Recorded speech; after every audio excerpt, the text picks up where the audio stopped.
Hello guys, welcome back to my YouTube channel. So നമ്മൾ ഒട്ടും പ്രതീക്ഷിക്കാത്തൊരു ടൈപ്പ് ക്വസ്റ്റ്യൻ ആയിരുന്നു ഇത്തവണ വന്ന ഫിസിക്സിൽ.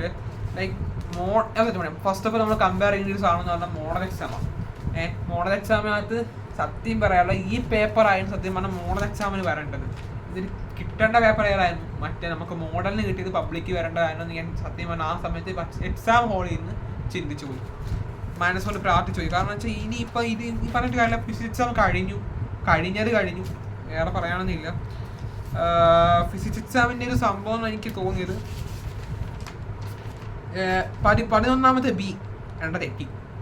ഞാൻ 4ാമത്തെ ഓപ്ഷനാണ്. ഇനി ഞാൻ എവിടെയോ A/ε0. അപ്പോൾ ഞാനിങ്ങനെ അടി ε0 വരുന്ന സംഭവം ഓർത്തു. അപ്പോൾ പെട്ടെന്ന് ഞാൻ അടി ε0 വരുന്ന പോലെ 1/ε0 d5/dt അങ്ങനെ എഴുതിയത്. അപ്പോൾ ഞാൻ അത് തെറ്റി. എൻ്റെ തെറ്റിയതൊക്കെയാണെന്ന് പറയാം. അത് തെറ്റി ഞാൻ പറയാം, എല്ലാത്തിനും ആൻസർ പറയാം. ഫസ്റ്റ് ഓഫ് ഓൾ മറ്റേ സി ആണ് ആൻസർ, ഇലക്ട്രിക് ഫീൽഡാണ്. 3ാമത്തേത് ലൈൻസസ് ലോ ആണ്. ഏത് പൊട്ടെന്ന് മനസ്സിലാവും. ഫ്രീക്വൻസീസ് ഓഫ് അത് ഗൈസ് ഞാൻ ആദ്യം 4ാമത്തെ ഓപ്ഷനാണ് എഴുതി വെച്ചത്. സംഭവം എന്ന് വെച്ചാൽ ലൈക്ക് ഞാൻ വിചാരിച്ചു ഈ കൂടിയത്തൊന്നും കുറഞ്ഞു പോലെ. അപ്പോൾ ഞാൻ വിചാരിച്ചു ഇത് ഇങ്ങനത്തെ ഓർഡർ അല്ലല്ലോ. ഞാൻ പെട്ടെന്ന് മറ്റേ നമ്മുടെ ജസീർ സാറിൻ്റെ ഒരു കോഡ് ഓർത്ത്, ലൈക്ക് എന്താണ് രമണി ലെക്സ് സോപ്പ് ഇട്ട് വിളിച്ച് ആ ഒരു കോഡ് ഉണ്ടല്ലോ, പാറമ്മൈ ലെക്സ് ഗാമ. അത് ഞാൻ എക്സാം തീരാറായി തൊട്ട് മുമ്പായി. അപ്പം ഞാൻ എഴുതി വെച്ചിരിക്കുന്ന ഓപ്ഷൻ 4 കേട്ടോണം, ഓപ്ഷൻ 4. അപ്പം ഞാൻ എന്നായിരുന്നു വെച്ചാൽ 4ാമത്തെ ക്വസ്റ്റ്യൻ എടുത്തു.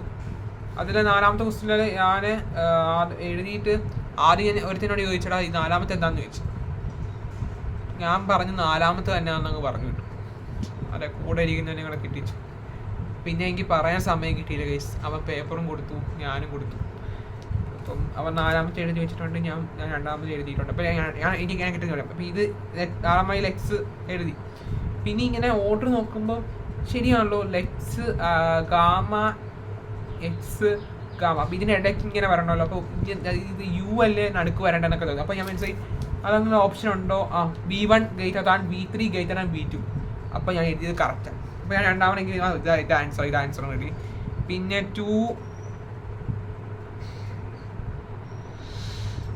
2 lenses of power diopter 4+. അത് നമ്മുടെ ഇതിനകത്ത് 0.5 ആണെന്ന് തോന്നുന്നു ആൻസർ. എനിക്ക് തെറ്റാണോ ശരിയാണെന്ന് അറിയത്തില്ല ഗൈസ്. ഞാൻ ന്യൂക്ലിയറുടെ ചാപ്റ്റർ വിട്ടത് നന്നായി എന്ന് ഞാൻ പറയുന്നില്ല ഗൈസ്, അത് വായിച്ചുകൊണ്ട് പോയാൽ മതിയായിരുന്നു.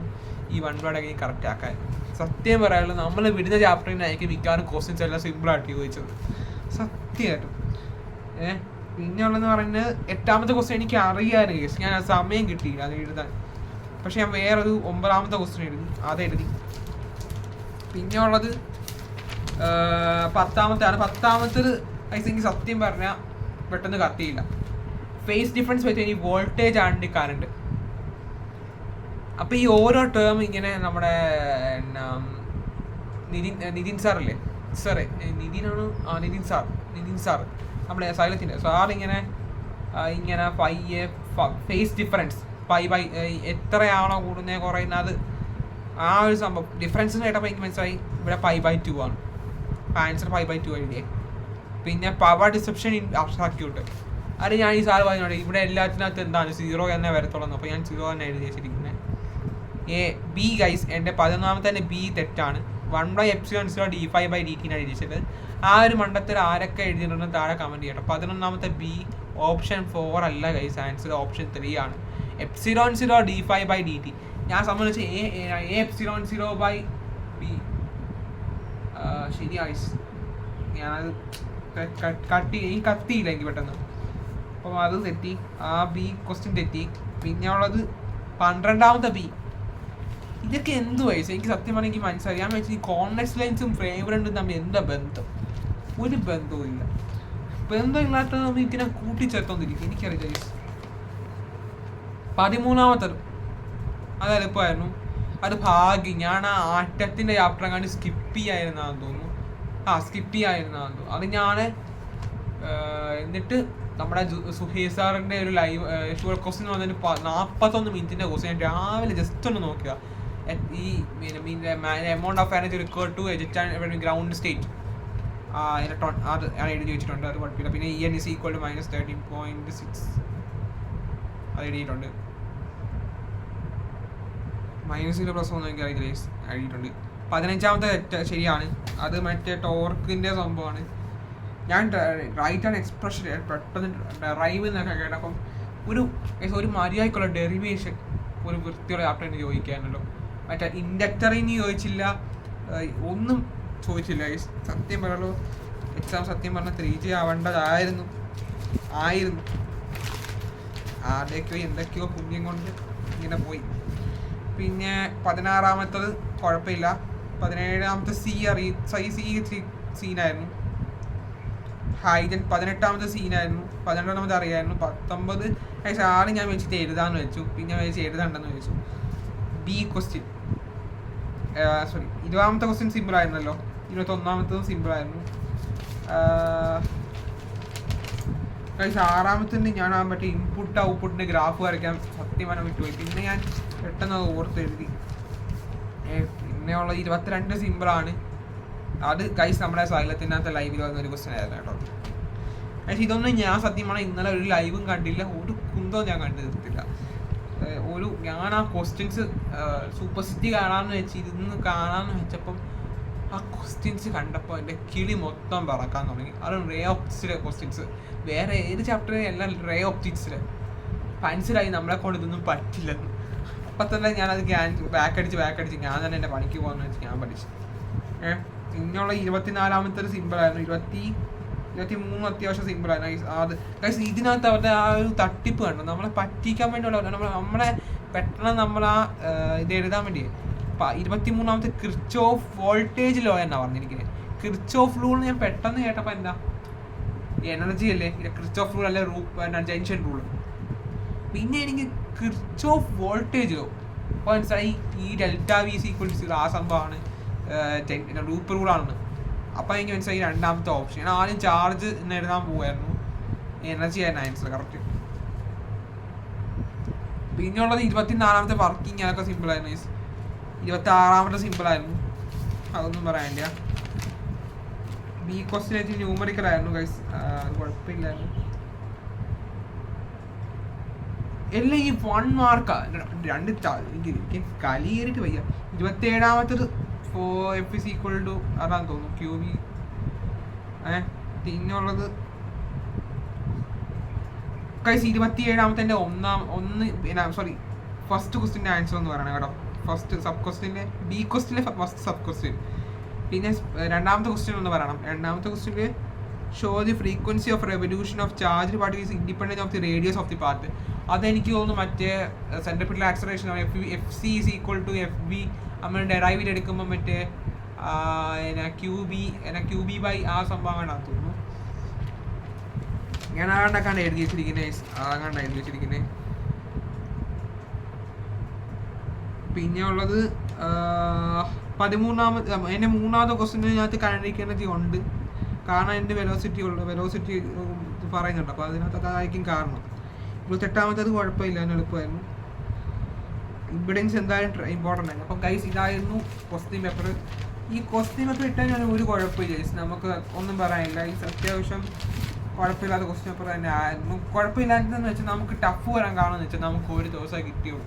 എല്ലാ ക്വസ്റ്റ്യൻസും ഒരു തവണയെങ്കിൽ അല്ലെങ്കിൽ 2 തവണയെങ്കിൽ ഒന്ന് എഴുതി പഠിക്കാൻ നമുക്ക് സമയം കിട്ടിയില്ല. സത്യം പറഞ്ഞാൽ നമുക്ക് സമയവും തരുന്നേ ഇല്ല. ഇവരെന്ത് കാണിക്കാനാണ് ഈ ടൈം ടേബിൾ ഉണ്ടാക്കിയിരുന്നത് എനിക്ക് സത്യം പറഞ്ഞാൽ അറിയത്തില്ല. കുട്ടികൾക്ക് കുറയ്ക്കാൻ വേണ്ടിയാണ് ഈ ടൈം ടേബിൾ, അപ്പോൾ കുട്ടികൾക്ക് വേണ്ടി എല്ലാം ചെയ്യുന്നത്. എന്നിട്ട് ഈ ടൈം ടേബിൾ ഒപ്പിക്കൊണ്ട് വരും, എവിടെ നിന്നാണെന്ന് അറിയത്തില്ല കേസ്, ഒന്നും പറയാനില്ല. ഇതിനകത്ത് എനിക്ക് തോന്നുന്നു ഇന്നലെ ഒരു ദിവസം കിട്ടിയത് ഈ ക്വസ്റ്റ്യൻ പേപ്പർ ഇട്ട് ആളുടെ കല്യാണമായിരുന്നു ഇന്നലെ. അല്ല എന്തോ ചടങ്ങുണ്ടായിരുന്നു ഉള്ളിൽ, അതുകൊണ്ടാണ് ഇന്നലെ ഒരു ദിവസം തന്നത്. അല്ല നമുക്ക് ഇന്നലെ പരീക്ഷ വെക്കണ്ടായിരുന്നു ഫിസിക്സിൻ്റെ. അങ്ങനത്തെ കണക്ക് ചരിത്രം വരെ ഉണ്ട്. പിന്നെ ഒരു ദിവസം നമുക്ക് തന്നല്ലോ ഫിസിക്സ്, അല്ലെങ്കിൽ നമ്മൾ 3G ആയേനെ. ഒന്നും പറയാനില്ല, അത്യാവശ്യം ലെവൽ കൂടിയ ക്വസ്റ്റ്യൻ പേപ്പർ ആയിരുന്നു.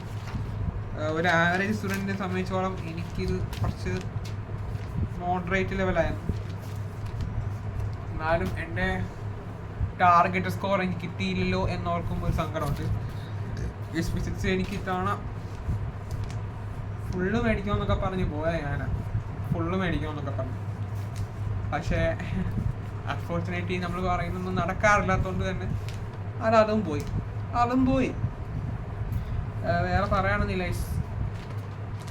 ഇരുട്ടിങ്ങനെ വീശിക്കൊണ്ടിരിക്കാം, അല്ലാതെ വേറെ വഴിയൊന്നുമില്ല. കഴിഞ്ഞൊരു കൈസ് ഇനിയിപ്പോൾ നിങ്ങൾക്ക് പഠിക്കണ്ട കൈസ്. പിന്നെ ബയോളജിക്കാർക്ക് ഇനിയിപ്പം മറ്റന്നാൾ 2 ദിവസം കണ്ട് കെമിസ്ട്രി ഉള്ളൂ. പക്ഷേ CS ഒക്കെ അങ്ങനെ അല്ലല്ലോ. CS ഒക്കെ 4 ദിവസമുണ്ട് കൈസ്, 4 ദിവസം. അപ്പോൾ ഇന്ന് സുഖമായിട്ട് കിടന്ന് ഉറങ്ങണം. ഇന്നൊരു കുന്തവും പഠിക്കാൻ പോകുന്നില്ല. എനിക്ക് വയ്യ സത്യമായിട്ടും വയ്യ. എനിക്ക് മടുത്തി ഇങ്ങനത്തെ ഒരു വൃത്തിയായിട്ട് ടൈം ടേബിൾ, സ്ട്രെസ്ഫുൾ ആയിട്ടുള്ള ഒരു സിലബസ്. CBSE പോലും അവർക്ക് പഠിക്കാൻ സമയമുണ്ടെന്ന് വേണമെങ്കിൽ പറയാം. കൊടുക്കുന്നുണ്ട് അവർക്ക് നല്ല ടൈം ടേബിൾ നോക്കിക്കേ. എന്നിട്ട് നമ്മുടെ ടൈം ടേബിൾ നോക്കി ഇങ്ങനെ വെച്ചിട്ട് അക്ഷരമായിപ്പോയി. അതുകൊണ്ട് ഞാൻ പിന്നെ നമുക്ക് ഈറാത്ത. അപ്പോൾ ഗൈസ് ഇത്രയുള്ള വീഡിയോ ഇഷ്ടപ്പെട്ട് സബ്സ്ക്രൈബ് ചെയ്യുക, ലൈക്ക് ചെയ്യുക, ഷെയർ ചെയ്യുക. അപ്പോൾ ഗൈസ് സത്യം ഞാൻ പറയാം, എക്സാം അത്യാവശ്യം ടഫ് തന്നെയായിരുന്നു. പിന്നെ നമുക്ക് കിട്ടിയൊരു ദിവസത്തെ ഗ്യാപ്പ് കൊണ്ട് നമ്മൾ എന്ത് കാണിക്കാനാണ്? അതുമല്ല നമ്മൾ എല്ലാവരും പറയും തലേ ദിവസം നേരത്തെ പഠിച്ചു നോക്കണം. ഫിസിക്സ് പോലൊരു സബ്ജക്റ്റ് പഠിക്കാൻ നമുക്ക് ഒരു ദിവസം മതിയോ? ഇന്ന് തന്നെ കമൻറ്റ് ചെയ്യുക. ആരെങ്കിലും ഇച്ചിരി ബോധമുള്ള ആരെങ്കിലും കാണുന്നതൊക്കെ ഉണ്ടെങ്കിൽ ഇച്ചിരി മനസ്സിലാവും. അല്ലെങ്കിൽ ടൈം ടേബിൾ നമുക്ക് ബോധം ഇല്ലാത്തതുകൊണ്ടാണല്ലോ ഈ പൊട്ട ടൈം ടേബിൾ ഉണ്ടാക്കിയത്. സോ ഒന്നും പറയാനില്ല. ബയോളജിക്കാരുടെ അവസ്ഥ കളിച്ച് നോക്കിയാണ്. മറ്റന്നാൾ 2 ദിവസം നമുക്ക് കെമിസ്ട്രി പൊണ്ണി എനിക്കറിയാം ഗ്രേസ്.